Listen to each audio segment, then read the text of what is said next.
Merhaba, Think Talks'ta konuğumuz Yeditepe Üniversitesi Eğitim Bilimleri Bölümü Başkanı Doçent Doktor Yelkin Diker Coşkun. Hoş geldiniz hocam. Hoş bulduk. Sınav kaygısı ve motivasyon konuşacağız. Hepimizi herhalde ilgilendiren bir konu artık. Evet. Sınav kaygısı neden kimimizde var, kimimizde yok hocam?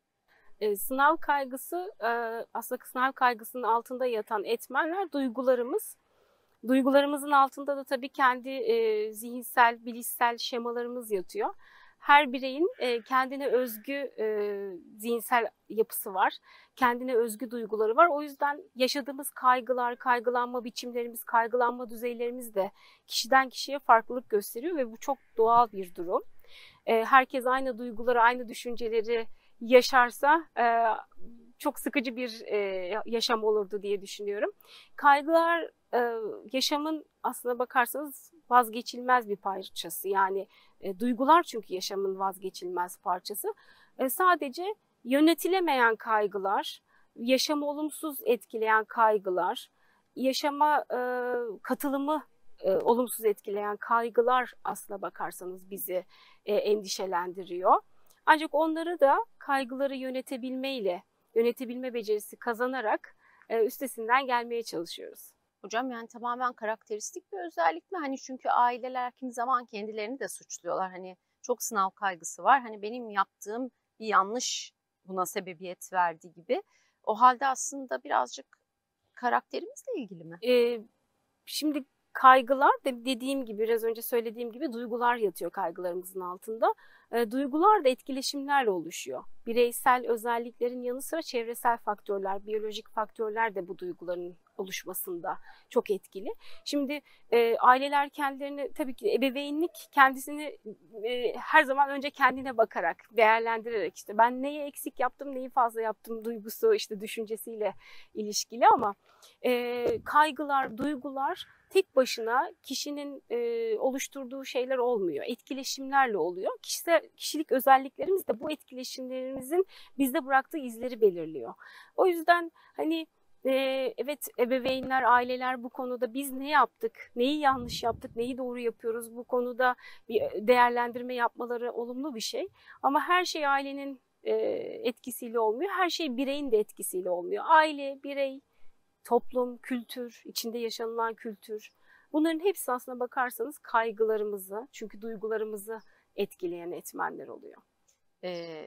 Bu sorumdan önceki cümlenizi bitirirken söylemiştiniz ama kontrol altına almak mümkün değil mi? Nasıl bir yol izleyebilir? Özellikle de sınava girecek öğrenciler bunu o kadar yoğun yaşıyorlar ki evet, neredeyse başarılarının 3/4'ünü etkileyecek hale geliyor. Tabii yönetilemeyen kaygı her şeyden önce akademik başarıyı olumsuz etkiliyor. Yaşam başarısını, yani yaşam başarısı dediğimiz şey de zaten içinde hem akademik başarıyı hem sosyal başarıyı bir arada, bireysel başarıları bir arada barındıran bir kavram. Ve aslına bakarsanız kaygılarını, duygularını yönetebilen insanlar akademik yaşamda da daha başarılı olabiliyorlar.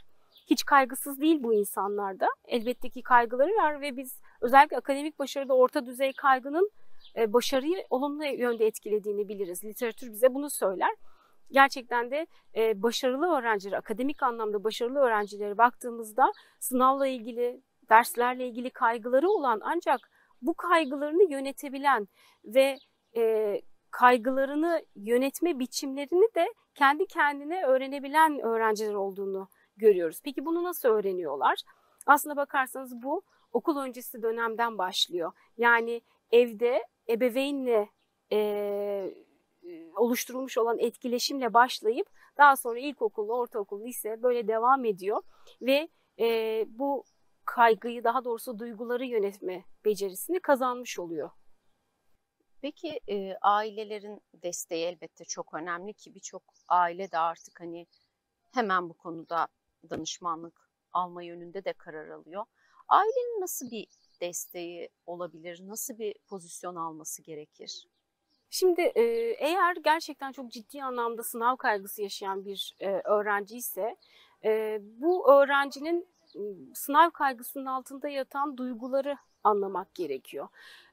Sınava yüklediği anlam, sınavla ilgili beklentileri, bizim otomatik düşünceler dediğimiz otomatikleşmiş olumsuz düşünceleri, bunların her biri aslına bakarsanız sınav başarısını, daha doğrusu kaygıyı arttıran, dolayısıyla sınav başarısını düşüren etmenler oluyor. Ve bunların oluşmasında ailelerin de bir miktar payı olabiliyor. Ne gibi paylar oluyor? Örneğin bu sınavla ilgili olarak öğrenciyle durumun üzerine sohbet etmek yerine öğrencinin hedef koymasına müsaade etmeden ailenin kendi hedeflerini koyması, kendi başarı ölçütlerini koyması. Oysa ki her türlü başarının arkasında öncelikli olarak bireysel hedef koyma vardır. Yani öğrencinin kendi kendine hedef koymasını sağlayacak bir demokratik aile ortamı oluşturmak lazım. Demokratik ebeveyn tutumu nasıl olur? Bir kere her şeyden önce çocuğun kendini tanımasına yardımcı olmak. Neleri seviyor, neleri sevmiyor, nelerden hoşlanıyor, hangi konuda ilgisi var, yetenekleri neler. Bunları tanımasına yardımcı olmak ve ilgi ve yeteneklerinin üzerine gitmesini, bu konuyu daha da kuvvetlendirmesini sağlamak ve onun tercihlerinde saygılı olmak gerekiyor. Tabii ki de ülkemizin eğitim sistemi çocukların ve gençlerin erken yaşta kariyer tercihi yapmasını gerektiriyor ve bu anlamda da sınav kaygısı yaşanılabiliyor. Yani ben gerçekten doğru tercihi yapabilecek miyim diye düşünüyorlar. Çok da haklılar. Kariyer rehberliğine en çok ihtiyaç duyulan zaman dilimi oluyor aslında bu da. Ama şu önemli, dediğim gibi demokratik aile tutumu, olumlu ebeveyn desteği çocukların ve gençlerin doğru kararı almaktan korkmasını engelliyor. Yani bu öyle bir korku ki ya hata yaparsam korkusu. İşte gençlerin ve çocukların yaşamın bir parçası olduğunu bu hata yapabilmenin de, ama hata yapmaması için ilgili yerlerden, uzmanlardan, işte kaynaklardan destek alabileceğini ve bu süreçte de aile olarak hep onun yanında olunacağını gençlere doğru şekilde ifade edebilirsek aslına bakarsanız kaygılarının %50'sini azaltmış oluyoruz. Ve fazlasıyla da galiba motive etmiş oluyoruz. Motive evet. konusuna biraz geçeyim diye düşünüyordum ama zaten Evet. bu sorunun cevabı da oldukça fazla motivasyonu da barındırıyor. Tabii ki de kaygı ve motivasyon birlikte hareket eden duygular. Bu kavramları aslına bakarsanız şöyle ele almak lazım. Yani motivasyon herhangi bir konuya ilişkin kişinin kendisine koyduğu hedeflere ulaşma çabası olarak adlandırılabilir. Bir hedefe ulaşırken de işte karşımıza her zaman engeller çıkar. Bu yaşamın bir parçasıdır engellerle karşılaşmak. O engelleri aşma çabası motivasyonun göstergesidir. Motivasyon kaynakları burada çok önemli aslında. İçsel motivasyon vardır, dışsal motivasyon vardır. İçsel motivasyon bizim bireyin içsel olarak ben bunu başarmalıyım, ben bunu yapmalıyım, bunu istiyorum dediği ve o konuda kendisine hedefler koyduğu ve ona ulaşmak için de herhangi bir kişinin ya da kültürün ya da işte öğretmenin, ailesinin çabası olmaksızın kendi kendine başarmaya çalıştığı süreç.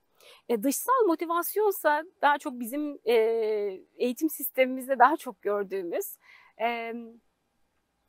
bireyin kendi içinden değil de ailesi, çevresi, belki akranları, öğretmenleri tarafından herhangi bir hedefin başarılması için desteklenmesi süreci oluyor. Ancak başarı güdüsü dediğimiz bir kavram var.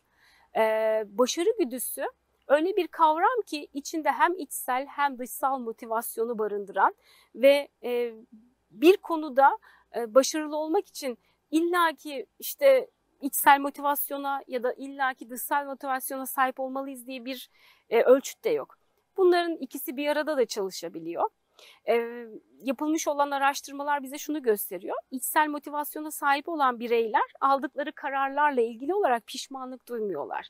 Bir başarının ardından o başarıyla ilgili yaşadıkları tatmin duygusu daha yüksek oluyor. Ancak dışsal motivasyona sahip olan bireyler kendi hedeflerini koymakta ve o hedefleri başarmakta yine başarılı olsalar bile içsel motivasyona sahip olan bireyler kadar tatmin duygusuna sahip olamayabiliyorlar. O yüzden öğrencilerin, adayların kendilerini tanıması çok önemli. İşte burada ebeveyn desteği.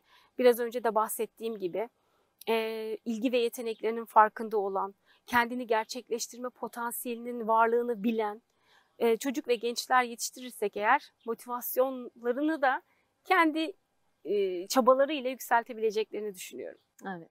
Çok gerçekten özellikle de üniversite sınavı kısmında hocam gerçekten aslında düşünürseniz çok zor bir dönem. Hem işte bir hazırlanıp bir hedef tutturma var. Hem aslında ne yapmak istiyorumu bulmaya çalıştığınız bir dönem ki kimi zaman aslında öyle sandığınız başladıktan sonra da öyle olmamış olabiliyor yani hani yo bu değilmiş olabiliyor. Dolayısıyla çok değerli, çok keyifliydi bu sohbet. Ne önerirsiniz son olarak bir özellikle üniversiteye hazırlanan öğrencilerin bu yolculukta kendilerine en yakın şeyi bulmaları için ne önerirsiniz? Evet. Şimdi her zaman şunu söylüyoruz. Çok hızlı gelişen ve değişen bir yüzyıl içerisindeyiz. Ve kuşaklar arası değişim farkı giderek azalıyor. Bilginin bu kadar hızla değiştiği bir çağda mesleklerin de olduğu yerde saymasını beklemiyoruz. O yüzden kariyer tercihi ve sınav başarısı aslına bakarsanız çok eskisi kadar kolay yapılan bir süreç değil. Eskisinden daha zor. Ancak olumlu taraflara odaklanmalarını ben tavsiye ediyorum. Nedir olumlu taraflar? Birincisi, her zamankinden daha çok alternatife sahipler. Yükseköğretim kurumlarının sayısı ve çeşitliliği, program çeşitliliği çok arttı. Bu kesinlikle çok çok çok önemli bir avantaj ve ülkemizde de bu anlamda çok ciddi bir potansiyel olduğunu düşünüyorum. Bu avantajı kullanabilmek için de hem üniversiteleri hem programları çok iyi tanımaları gerekiyor. Ve ellerinin altında internet gibi bir araç var. Seçim yapacakları kariyer alanlarıyla ilgili eğitim veren üniversiteleri, programları daha yakından tanımaları, oraya gidip tanımasalar bile internet üzerinden tanımaya çalışmaları çok önemli. Bunun dışında sınava ilişkin kaygıyı azaltmanın en önemli yolu çok doğru bir hazırlık çalışma planı yapmaktır. Doğru bir çalışma planı yaparak sınav öncesinde ve sonrasında, çünkü öncesinde planlamak lazım, sonrasında planlamak lazım. Kendilerine bir kariyer yolu nasıl çizebilirler? İlgi duydukları alanlara ilişkin eğitim veren kurumlarla nasıl iletişime geçebilirler? Bunlara odaklanmalarının kaygılarını azaltacağını düşünüyorum. Bir konu daha var, o da şu. Şimdi hızla değişiyor, meslekler değişiyor, kariyer eğilimleri değişiyor dedik ya. Önemli olan artık kişilerin yaşam boyu öğrenen bireyler olması. Yani herhangi bir konuda değil, hangi konu olursa olsun öğrenmeye ilişkin sabır, istek, çaba duyabilmek. Bu özelliklere sahip olan bireyler hangi alanda olurlarsa olsunlar başarılı olacaklar. O yüzden hani kendi öğrenme motivasyonlarını yüksek tutan bireyler olmaları böylelikle bilgiye çabuk ulaşan bireyler olmalarını sağlıyor ve bu da tabii ki de kariyer tercihi yaparken doğru seçimler, doğru tercihler yapmalarını kolaylaştıracaktır. Çok teşekkür ederiz hem vaktinizi ayırdığınız için Ben hem de çok değerli önerileriniz için. Ben teşekkür Hoşça kalın.